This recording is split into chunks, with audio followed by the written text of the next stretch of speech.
Boa noite.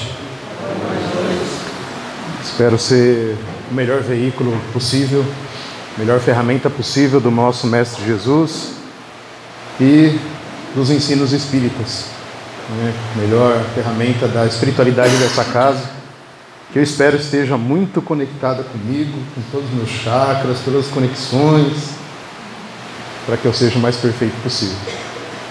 Confesso para vocês que hoje eu tive uma prova, porque às vezes a gente se revolta com algumas coisas, até com o uso do cristianismo, mas às vezes a gente vê o mau uso também do espiritismo, de uma forma errada. Então eu confesso que ainda meu coração ainda está batendo um pouquinho errado aqui, e eu tenho que tomar cuidado com isso. Desabafei com uma amiga, minha coordenadora de palestras, tudo. E eu acho que a gente sabe que Jesus, às vezes, ele foi um pouco duro com aqueles religiosos da época dele. Jesus foi perseguido pelos judeus, fariseus, saduceus, e muitas vezes os chamou de hipócritas, de uma forma dura. Teve uma dureza ali com os mercenários do templo, e até mesmo com os apóstolos, ele foi muito duro algumas vezes, até com aqueles que seguiam ele. Mas Jesus estava numa superioridade moral, espiritual, muito além da nossa. Então a gente tem que tomar cuidado. Então, todas as vezes que a gente sentir qualquer sentimento pesado, a gente tem que tomar cuidado, porque a gente não tem domínio ainda das verdades, A gente não domina todas as verdades.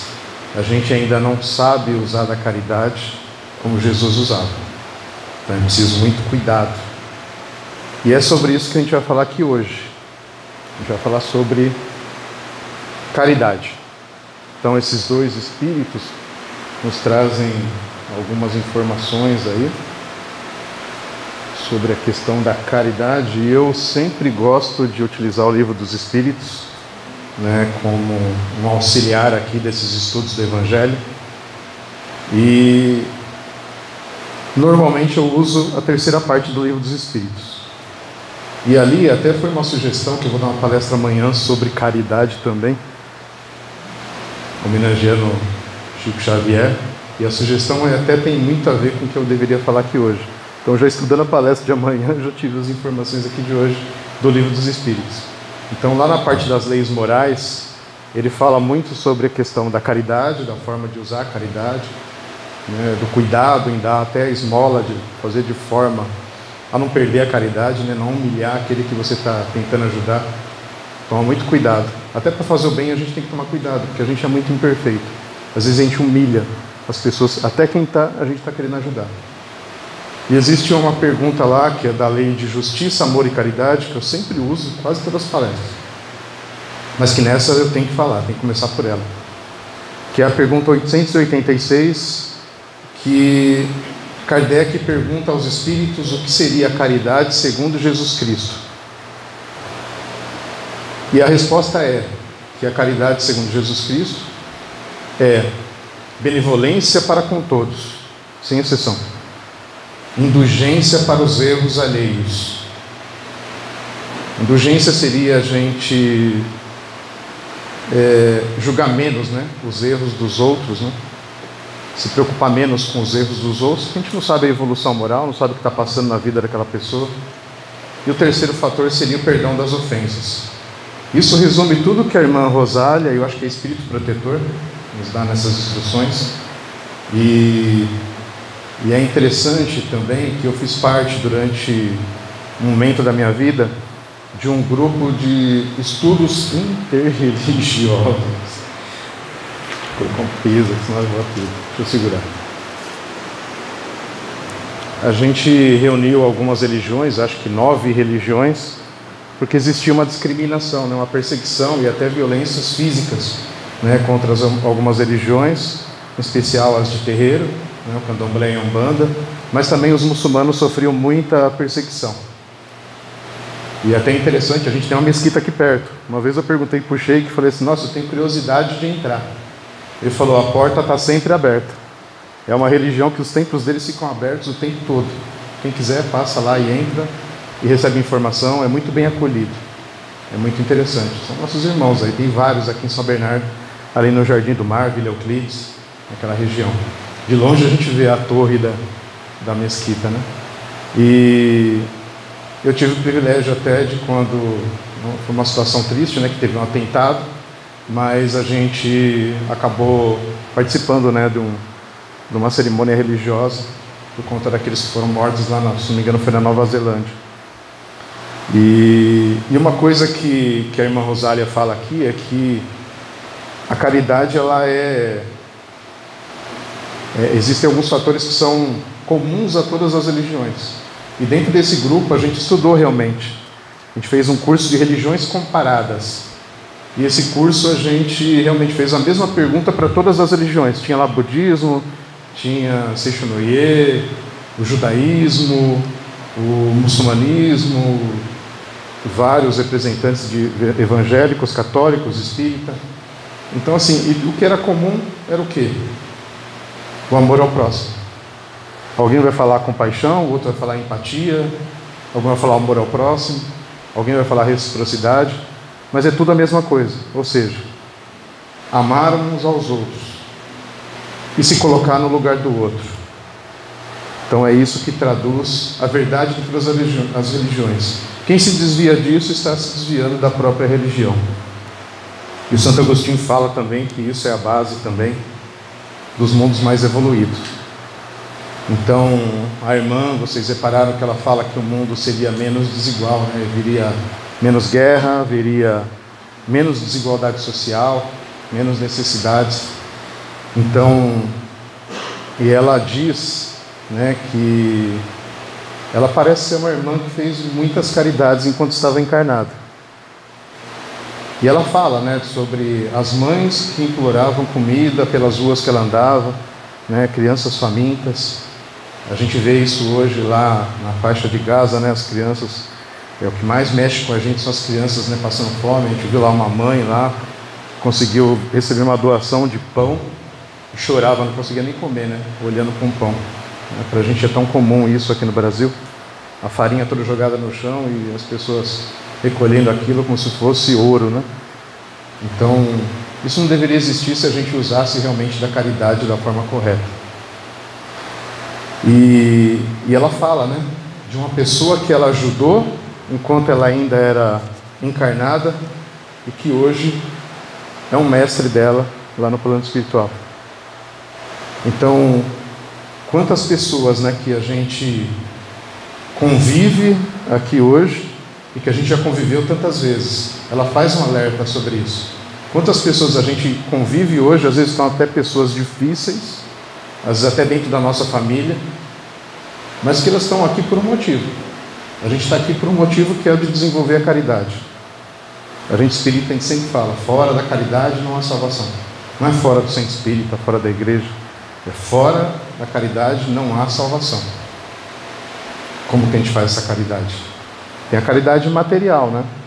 A gente está aqui fazendo uma campanha de arrecadação, até a água que compra serve para casa, né? A cantina, e tantas outras, ovo de Páscoa, a rifa. A caridade material que a gente faz. Mas existem outras formas de caridade e eu queria até contar uma historinha aqui, mas não vai dar tempo, eu vou pular ela. Então ela fala, né, que a caridade moral não custa nada. E eu enumerei aqui algumas coisas que eu fui... Parece uma coisa de coaching, né? As 10 receitas para a felicidade, para o sucesso. Mas assim, a primeira que ela fala aqui, que esses dois espíritos falam para a gente, a primeira forma de caridade que a gente tem é suportar uns aos outros. E ainda fala, é o que a gente menos faz, né? A gente quer ajudar quem a gente acha que merece, né? A gente até escolhe, fala assim, fulano merece ser ajudado.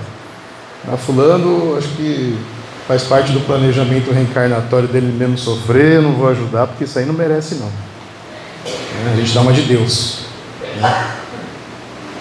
Então assim, a gente tem que ajudar todos. Eu não falei aqui que a espiritualidade diz, benevolência para com todos. Nós não somos Deus para julgar as pessoas. A gente tem que ajudar todos. Se não for para a pessoa receber aquela ajuda, Deus vai dar um jeito dela não receber. Ou mesmo que ela receber e não merecer, ela vai perder tudo, não vai nem usar. Nós não somos Deus. A gente ajuda sem olhar. Isso é uma primeira lição, né? Suportar uns aos outros. Não só fazendo a doação, né? Só escolhendo, mas assim, simplesmente conviver. O tempo todo a gente está tendo oportunidades da nossa evolução espiritual acontecer. Às vezes é difícil até ouvir algumas pessoas, às vezes tem gente que fala demais, fala coisa que nem é interessante para a gente, às vezes a pessoa é muito negativa. A gente não sabe, né, quem é aquela pessoa que está ali, a história dela, na intimidade. Então o tempo todo a gente tem que procurar ajudar. Eu acho que a gente vive hoje uma pandemia, a gente saiu de uma pandemia que estava todo mundo aqui de máscara ou casa fechada, mas hoje a gente vive uma outra pandemia que é da saúde mental. Na minha família, acho que mais da metade da família tem um problema de saúde mental. Eu acho que na de vocês também. Então a gente tem que relevar. O suportar uns aos outros é também pensar nisso. Metade da humanidade não é algo exclusivo do Brasil, é do mundo. A gente vive um momento de transição de mundo de provas e expiações para regeneração. Tem espíritos muito diversos aqui, alguns muito duros, que quando desencarnar não vai encarnar de novo aqui. E que a gente está convivendo com eles. Se é que nós não somos uns deles, né? Se é que nós não vamos encarnar aí no mundo mais primitivo, que nós não estamos ainda conectados com a regeneração. Ele fala aqui num segundo fator, calar-se diante do tolo. Quantas vezes a gente quer rebater, né, o tolo, né? A gente sabe que ele está errado, é óbvio, mas a gente perde tempo. Então assim, é uma questão até de lógica, né? De não perder tempo. Até tem uma historinha muito besta, que o pessoal do mundo empresarial conta, né? Que é a história do tigre e do burro, né? Que o burro fala que a grama é azul e o tigre fica discutindo, não, a grama é verde, você é louco. Não, é azul, é verde. Os dois ficam numa disputa até que alguém leva os dois para frente do rei e o rei pergunta, qual que é o motivo da discussão? Não, que ele fala que a grama, a cor e tal, não sei o quê. E aí o rei pergunta para o burro, que cor é a grama? Azul. Pergunta para o tigre, que cor é a grama? Verde. Então você está condenado e você, burro, pode ir embora. Aí o tigre fala, mas por quê? Eu fui condenado se a grama é verde. Ele falou, porque você é um tigre poderoso, você podia, tão sábio, forte, superior àquele burro. Você está preso porque você foi discutir com o burro. Esse é o seu crime. Então assim, muitas vezes a gente perde esse tempo, né? Acho que Sócrates ele usava de uma técnica de quando queriam desafiar ele, e Sócrates era muito desafiado, ele é citado, né, no nosso evangelho no comecinho. Talvez seja um dos precursores do espiritismo, filósofo Sócrates. E ele sempre utilizava de perguntas quando vinham com umas perguntas indelicadas para ele, né? Então, até mesmo quando perguntavam, mas o que é bom e o que é mal? Fala, tudo. Depende do jeito que você usa, né? Uma das coisas que ele fazia. Então, mas ele sempre fazia questionamentos, né? Questionamentos. E a partir do questionamento ele fazia a pessoa pensar. Então talvez uma técnica de quando a gente discute com o tolo é isso. Talvez uma pergunta indelicada a gente responda com uma outra pergunta. E faz a pessoa pensar, né? Em mundos superiores, os mais sábios ensinam os que menos sabem, né? O terceiro seria o sorriso de desdém, né, que ela fala. Às vezes a gente tem algumas pessoas que nos menosprezam, né? Então, é a mesma coisa aqui do tigre, né, que eu falei, né? Então a gente pode até chamar as pessoas, até chamar as pessoas de zombeteiro, né? Lembra do Chaves lá, do espírito zombeteiro? Então assim, são espíritos brincalhões, né? Então a gente tem pessoas que são brincalhões, que querem nos menosprezar, mas tem as pessoas maldosas. Se nós estamos acima, por que a gente vai se ofender com aquela pessoa? Vai perder tempo. Então, ao mesmo tempo, a nossa postura diante de pessoas assim, que agem, que têm tendências maléficas até com a gente, às vezes não é só uma brincadeira, é uma questão de maldade mesmo. Talvez a nossa postura consiga corrigir aquelas pessoas. às vezes nos calar, às vezes algumas brincadeiras simplesmente a gente não precisa falar nada, a gente só pode demonstrar que nós estamos desagradáveis, nós sentindo mal diante daquilo, e aquilo já é uma resposta. Também a gente não deve aceitar, mas a forma como a gente reage tem que ser uma forma a educar aquele espírito, não deixar que ele continue fazendo aquilo, né? Um outro ponto aqui, não tratar com desprezo o outro. Esse não tratar com desprezo, eu falei um pouco aqui da esmola, né? Quando a gente vai dar uma esmola, vai fazer uma caridade. No livro dos Espíritos é falado, não é errado dar esmola, o problema é a forma que você dá. Às vezes a gente pode converter a esmola em emprego, por exemplo. Às vezes a gente pode dar algum serviço. Outro dia eu parei no Farol, eu tenho o costume de fazer isso. A gente pega aqueles docinhos, né, que as pessoas vêm vender. Você pega, dá o dinheiro e não fala, não precisa do doce não. Outro dia uma senhora virou para mim e falou assim, pega, esse é meu emprego, esse é o meu trabalho. Olha que lição, né? Eu achei que estava fazendo muito ali, não pegando doce. Às vezes eu até faço ainda, né? Cair na tentação. Mas é o trabalho dela, é um trabalho digno, ela está vendendo. Ela está ali, debaixo do sol, chuva, fazendo um trabalho digno. E a gente tem que respeitar. Então, às vezes a gente, dependendo da forma como a gente ajuda, também a gente menospreza. Mas também existe a questão também de não tratar com desprezo, até mesmo aquelas pessoas que se acham superiores a gente, e não são, né? Então são os pobres de consciência, de evolução moral. Então, é preciso tomar cuidado, muito cuidado com o desprezo que a gente faz. Um quinto item, assim, uma forma de caridade que é falado aqui. Foi falado, né, que às vezes é difícil fazer a caridade material, né, porque às vezes a gente não tem nem pra gente. Mas existem outras formas de caridade que não custam nada, mas são mais difíceis ainda de fazer. É fácil, né, você dar dinheiro. Eu acho que foi em 2015 que eu fiz o curso de palestrantes espíritas, de expositor espírita pela USE. E os primeiros 10 minutos ali de palestra que eu fiz, né, eram 10 minutos para testar a gente, ver se a gente podia ou não dar palestra. Era o curso ainda. Eu lembro que eu falei da ONG que eu trabalho até hoje, né? Faço parte como voluntário até hoje, da diretoria da ONG.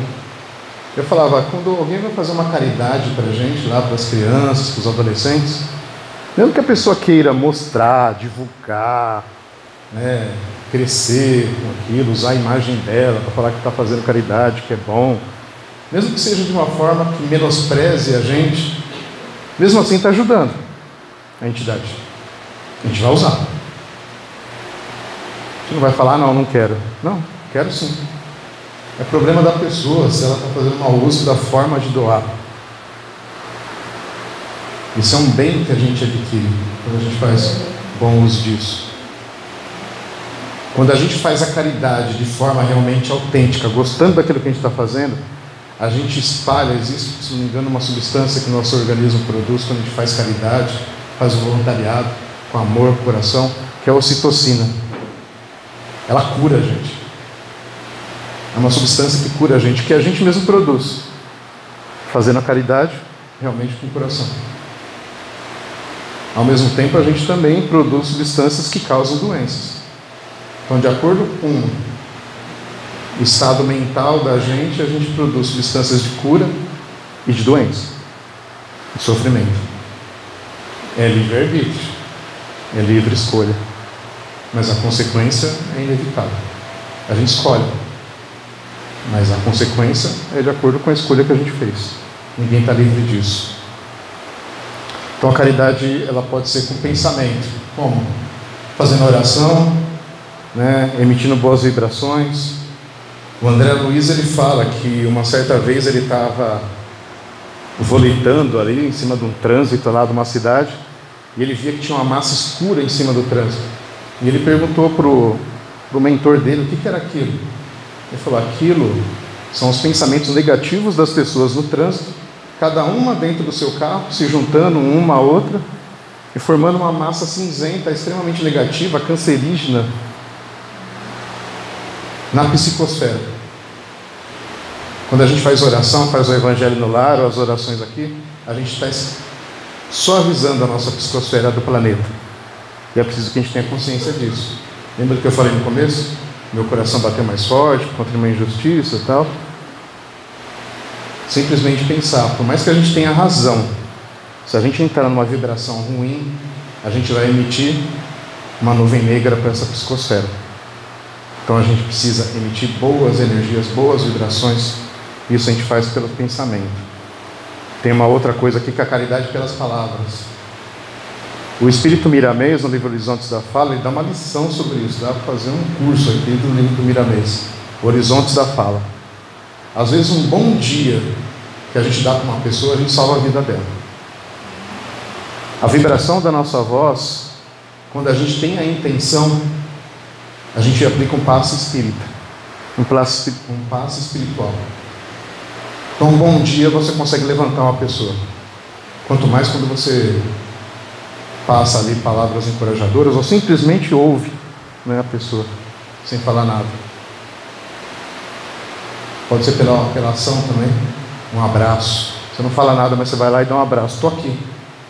Eu não sei o que eu vou falar para você, mas eu estou aqui, estou do seu lado. É caridade. Você salva uma pessoa.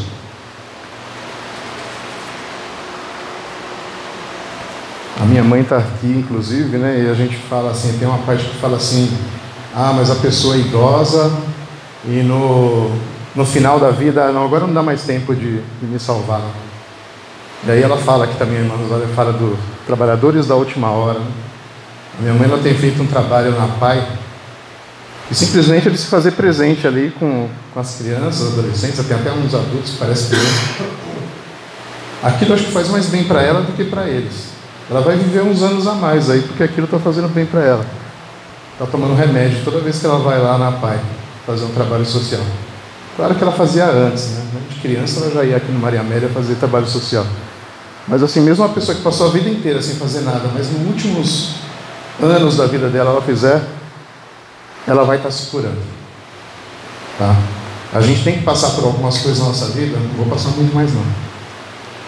A gente tem que fazer algumas coisas na nossa vida, passar por algumas coisas que está dentro do nosso planejamento reencarnatório. Nós fizemos algumas coisas que não deveríamos ter feito nas existências anteriores. E deixamos de fazer algumas que deveríamos ter feito. Fizemos errado algumas e deixamos de fazer outras ações. Quando a gente faz a caridade, a gente minimiza a consequência disso que a gente fez. Pode ter certeza. A gente se salva. A gente se coloca de novo no fluxo da vida, no fluxo do ensinamento de Jesus. A gente se salva. Isso é extremamente importante. A caridade faz isso. Ele fala aqui que mas Deus, tem um momento ali da leitura, mas Deus não consegue cuidar de todo mundo, não consegue olhar um por um, tal. E ele dá um exemplo aqui nessa leitura. Ele fala assim, vamos supor que você chegue no alto da montanha e você olha, você não consegue ver todo mundo? Consegue, você está no alto da montanha, você consegue ver toda a cidade, né? Só que você não consegue interferir, você não tem poder para isso. Deus faz a mesma coisa, Ele não interfere em nada, mais ou menos. Deus é um pouquinho diferente da gente. Quando a gente entra na internet lá e a gente procura um produto, vocês vão ver que toda hora fica aparecendo aquele produto, né? O algoritmo. Ele induz a gente. Você procura uma notícia, toda hora vem notícia daquilo. É o livre-arbítrio, né? Você escolhe o que você quer, mas depois só fica aparecendo aquelas coisas. Fica repetindo, né? Até você comprar ou você absorver aquela ideia. Deus faz mais ou menos isso. Tem um algoritmo divino, que são as leis aqui que eu falei, as leis morais. Então, para tudo que a gente faz, tem uma consequência. E o que ele diz aqui é bem isso. Deus dotou a gente de um chipzinho, desde a nossa primeira encarnação lá no espírito primitivo. Tem um chipzinho no nosso cérebro que induz a gente ao progresso, que induz a gente ao amor, à caridade.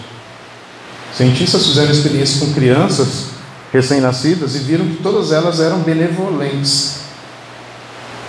Começava a mudar quando ela começava a entender que ela fazia parte de um grupo diferente dos outros.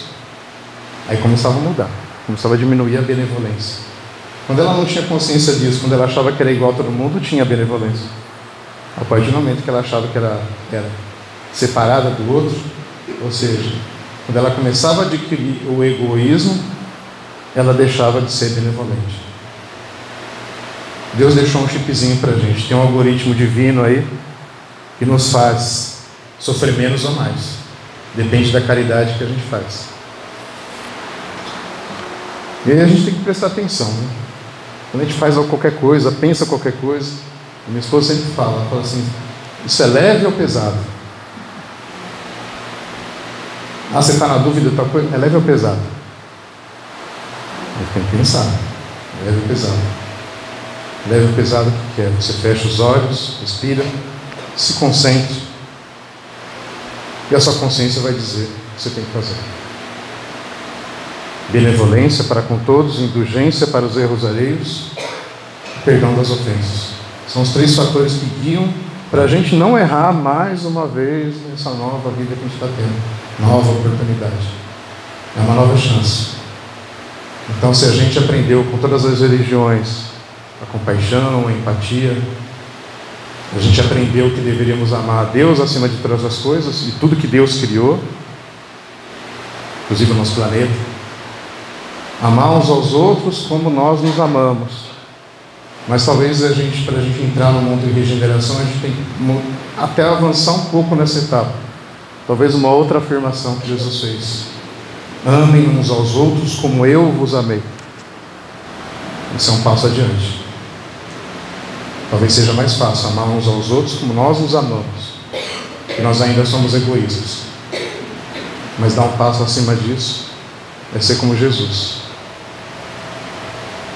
Que Jesus esteja junto de vocês, que vocês consigam estabelecer a caridade com a meta na vida de vocês, que se conectem novamente com o fluxo da vida, com aquilo que vocês planejaram para ser o destino de vocês. Não errem de novo.